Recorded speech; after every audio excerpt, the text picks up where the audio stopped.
శ్రీరామం శ్రీరామం.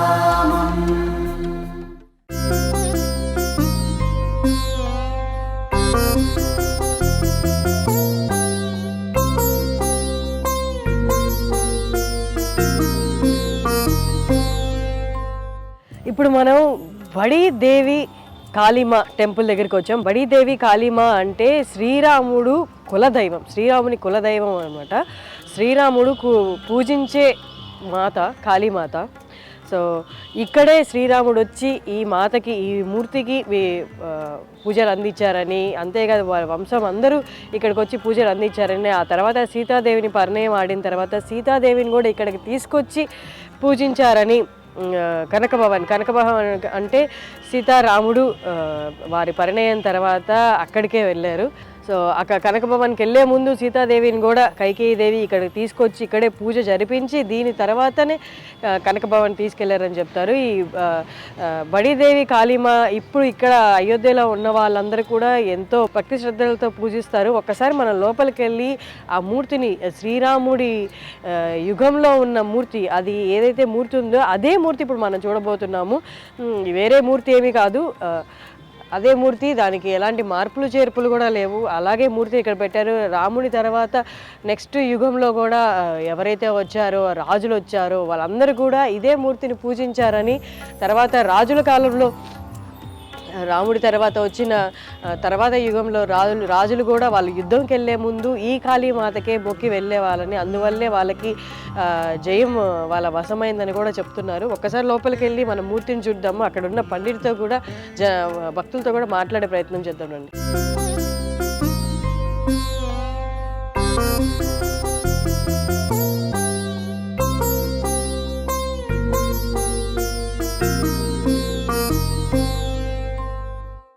ఇప్పుడు మనమైతే లోపలికి వచ్చేసాం, గర్భగుడిలోకి వచ్చేసాం. బడీదేవి కాళీమా శ్రీరాముని కులదైవం అనమాట. చూడండి ఇక్కడ ఉంది మనకి బడీదేవి కాళీమా. మీరు చూస్తున్నారు, ఇప్పుడు మీకు కనిపిస్తున్నారు కదా, ముగ్గురు ఉన్నారు అక్కడ. 3 కళ్ళు కనిపిస్తున్నాయి, 3 విగ్రహాలు. కాళీ, సరస్వతి, లక్ష్మి. కాళీ, లక్ష్మి, సరస్వతి, 3 విగ్రహాలు అనమాట. లక్ష్మీదేవి, సరస్వతీదేవి, కాళీమాత. ఈ కాళీమాతనే శ్రీరాముడు, ఈ విగ్రహాన్నే, ఇంకేదో విగ్రహం కాదు, ఈ విగ్రహాన్నే శ్రీరాముడు త్రేతాయుగంలో శ్రీరాముడు పూజించిన విగ్రహాలు ఇవి. శ్రీరాముడు స్వహస్తాలతో పూజించిన విగ్రహాలు అంటారు. ఇక్కడ వాళ్ళు చెప్తున్నారు ఇవే విగ్రహాలని శ్రీరాముడు పూజించాడని బడీదేవి కాళీమా అంటారని చెప్తున్నారు. చోటీదేవి కాళీమా కూడా ఉంది. చోటీదేవి కాళీమా సీతాదేవి పూజించేవారు. సీతాదేవి జనక్పురి నుండి తీసుకొచ్చిన, జానకీమాత జనక్పురి నుండి తీసుకొచ్చిన మూర్తి అది. అదేమో చోటీదేవి, ఆ విగ్రహాన్ని ఏమో చోటీదేవి కాళీమా అంటారు. ఇక్కడ మనకు కనిపిస్తున్న విగ్రహాలని ఫస్ట్ విగ్రహాన్ని బడీదేవి కాళీమా అంటారు. శ్రీరాముడు స్వహస్తాలతో పూజించాడనమాట.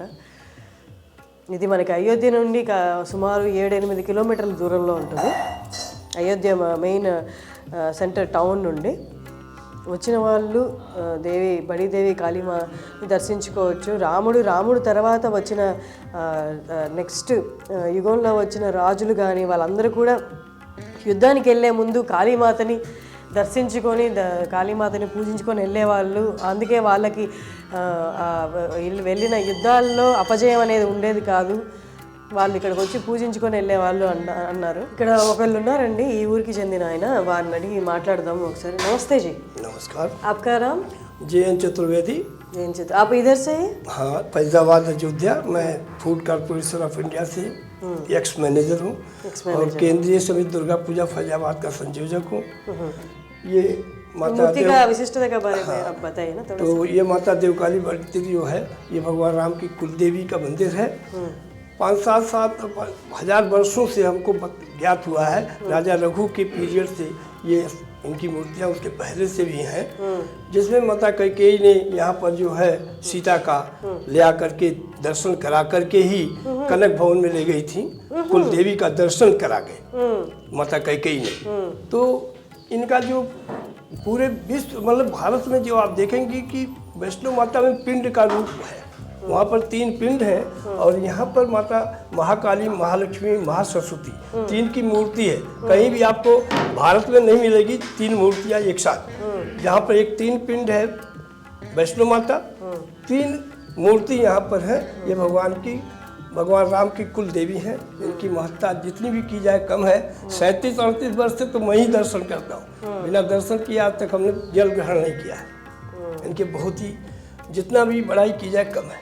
ఇప్పుడు వారు చెప్పింది ఏంటి అంటే ఆయన ఇక్కడే ఉంటారంట, చాలా ఏళ్ళ నుండి ఇక్కడే ఉన్నారంట. ఆయన చెప్పింది ఏంటి అంటే కైకేయి దేవి సీతాదేవిని కనకభవన్లోకి తీసుకెళ్లే ముందు అంటే కనకభవన్ అంటే రాముడు సీత అక్కడే ఉన్నారనమాట వారి పెళ్లి తర్వాత. ఆ కనకభవన్కి తీసుకెళ్లే ముందు వారి పెళ్లి తర్వాత ఇక్కడికి వచ్చి బడీ దేవి కాళీమాకి పూజ చేయించి కైకేయి దేవి సీతని కనకభవన్కి తీసుకెళ్లారని చెప్తున్నారు ఇక్కడ వాళ్ళు.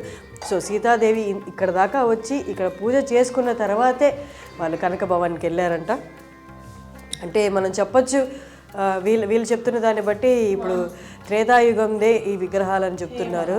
మామూలుగా మనకి ఉన్న అవగాహన, బట్ ఎప్పటిదాకా తీసుకుంటే మనకి విక్రమాదిత్యుని టైం ఇంకా ముందు నుంచే ఈ విగ్రహాలు చూసిన వాళ్ళు, నోట్ చేసిన వాళ్ళు ఉన్నాయి. దాన్ని బట్టి మనం ముందుకు కూడా తీసుకుంటే సీతాదేవి ఇక్కడికి వచ్చి విగ్రహాలను పూజ చేసుకున్నట్టు కూడా చెప్తున్నారు. సో ఆ గుడి బయట నుంచి వచ్చిన తర్వాత మనకి పక్కనే రైట్లో కొంచెం పైన ఇక్కడ చిన్న విగ్రహాలు వీళ్ళు పెట్టుకొని పూజిస్తున్నారు. అవి కూడా మనం చూడొచ్చు. బాలరాముడి విగ్రహం ఉంది అక్కడ, పక్కన కౌశల్యాదేవి. ఇటుపక్కకు వస్తే శయనిస్తున్న రాముడి విగ్రహం. ఇవన్నీ వీళ్ళు పెట్టుకున్నవే, ఇది వెలిసినవి కావు.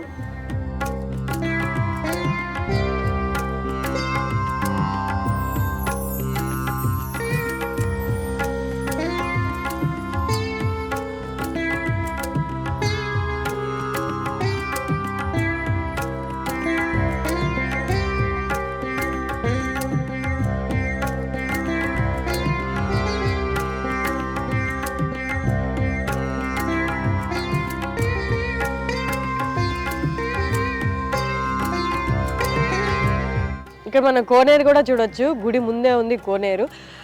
భక్తులు లోపలికి వెళ్ళి కాళీమాతని పూజించుకునే ముందు ఈ కోనేరులో స్నానాలు చేస్తారు. స్నానాలు చేసేవాళ్ళు లేదా కాళ్ళు చేతులు అవి కడుక్కొని లోపలికి వెళ్ళి దేవిని ఆరాధించడం జరుగుతుంది. ఈ కోనేరు కూడా అప్పటిదే అని అంటున్నారు కానీ బట్ అయితే దీనికైతే ఇంకా ఎవరు విత్ ప్రూఫ్ చెప్పట్లేదు. బట్ మనం చూసేదాన్ని బట్టి అప్పటిది కాకపోయినా కొంచెం పురాతనమైనదే అన్నట్లు కనిపిస్తుంది. శ్రీరామం